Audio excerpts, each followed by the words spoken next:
if you want to make 6 figures, you can't just be talking about you want to make 6 figures. You hear what I'm saying to you tonight?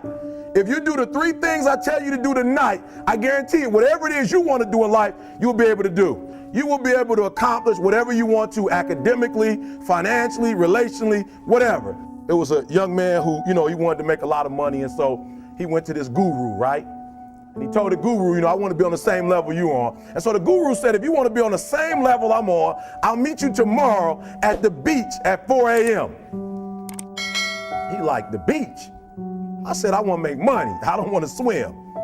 Guru said, if you want to make money, I'll meet you tomorrow, 4 a.m. So the young man got there at 4 a.m. He all ready to rock and roll, got on the suit. He should have wore shorts. The old man grabs his hand and said, how bad do you want to be successful? He said, real bad. He said, walk on out in the water. So he walks out into the water. Watch this. When he walks out into the water, it goes waist deep. So he like, this guy crazy.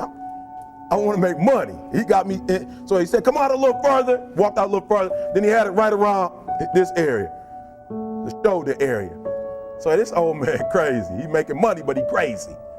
He said, come on out a little further. He came out a little further. It was right at his mouth. My man like, I'm about to go back in here. This guy is mine.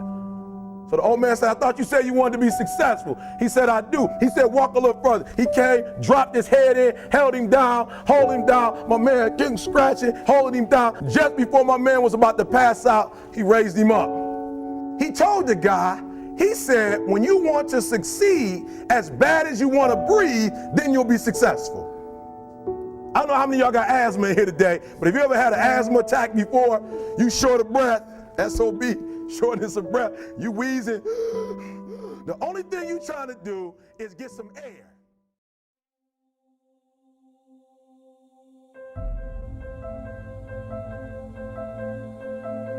I'm here to change the way you think.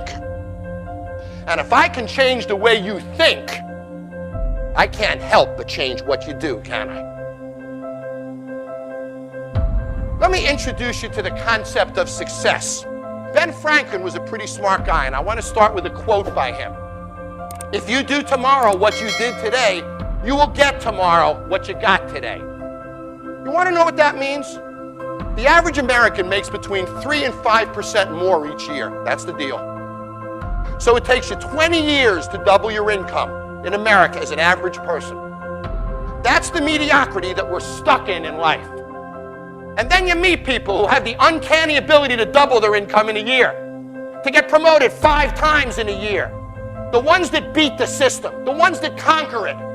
The difference between them and the ones that don't do that is that they wake up in the morning and they think differently. They understand that if I do tomorrow what I did today, I'm going to get tomorrow what I got today. You want a bigger car? How about a nice house in Tahiti? We all want more friends, more stuff, more money, more security, more travel, more enjoyment. If you do the same thing tomorrow that you did today, you're stuck, and it doesn't change. I was honest. Look at yourself, man. Look at yourself. What am I going to do today to change what I see in this mirror? How you address it is you face it. You face it every day. You face it every single day of your life. I believe that most human beings are only living at about 40% of their capability. And it's a survival mechanism. It protects us from pain and suffering. The second we feel that, our mind says, oh no, this isn't fun. We should back off. We should sit down, find something more comfortable. And there's something about the mind. The mind has the tactical advantage over you at all times. At all times of your life, the mind has a tactical advantage over you. Why is that? It knows what you're afraid of. It knows your insecurities. It knows your deep, dark lies.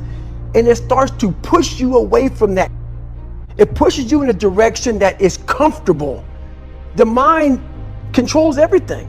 So what I realized was that when I was growing up and I was 300 pounds and I got all fat and I got all insecure, I realized that my mind kept taking me in this direction. When things got uncomfortable for me, when I was facing my insecurities, when I was facing my fears, my mind said, oh no, we have a tactical advantage. We need to get you, separate you from this feeling This feeling over here, life's all about feelings. We want the happy feeling. We don't want that feeling of this sucks. Why am I here? And you don't have any, so you can't answer those questions, so you leave. I started realizing that if in that moment you can answer those up questions and you are now in charge of your brain versus your brain ruling you, that's where all that stuff comes from. So the 40% rule is all of that. You get to 40%, your brain says, we're done. Let's roll, man. This is starting to get painful. This is uncomfortable. So you sit down. So if you know that at 40%, I'm feeling pain. At 40%, I'm feeling pain. That's where the 40% rule kicks in. Now it starts. Okay, I'm feeling pain. My mind's saying all this shit to me. It's saying, get out of here, run, flee. The fight or flight kicks in. Okay, we're done. We're not good enough. It starts telling you all these things. You start to believe it because the mind controls all. This is the time when you have to gain control back of your mind. It's okay. Let me see if I can go 45%. And once you start giving yourself more and more hope and start realizing, okay, the mind starts to be, okay, what are you doing? We're supposed to be going right and you're going left. You start then controlling your mind. Start finding more in yourself. And then it goes from 40% to a lot further than that. But that's the start of it though. Get to the spot where your mind is saying stop. Whatever that is, you gotta get there first. And then that's when that starts to work for you. You gotta control yourself in that moment. A lot of people can live with themselves, look in the mirror and say, I'm okay with being afraid. I'm okay with going on this easy highway over here. The easy highway has all these signs and shit, directions, how to get somewhere. And you have to first be uncomfortable with how you feel about yourself. With that voice that a lot of us like to run away from, we all have it. We all have that voice that say, hey man, you're kind of wimping out right now. You're kind of being a little punk right now. But a lot of us say, okay, that's okay. It's okay to tell these little white lies to ourselves. So we first have to face the real you. You have to face that in that dark room. In that dark room is who you are. But in that dark room is where you have to create another human being that walks out of that dark room to face who you are. That's the only way you're gonna get over all those things. You have to create someone else. Not like you have two different personalities, it is you. But you have to find strength. In that visualization of almost me cracking out Goggins, like I'm coming out a different person, a person that doesn't give a fuck about anything, who doesn't care about being judged, who knows I'm weak, who knows I'm afraid, who says, whatever you think about me, take it, whatever, I'm here. In the dark room, you face yourself, you realize you want to be better, you realize you don't want to be this weak, insecure person in the world who has all these problems that we all have.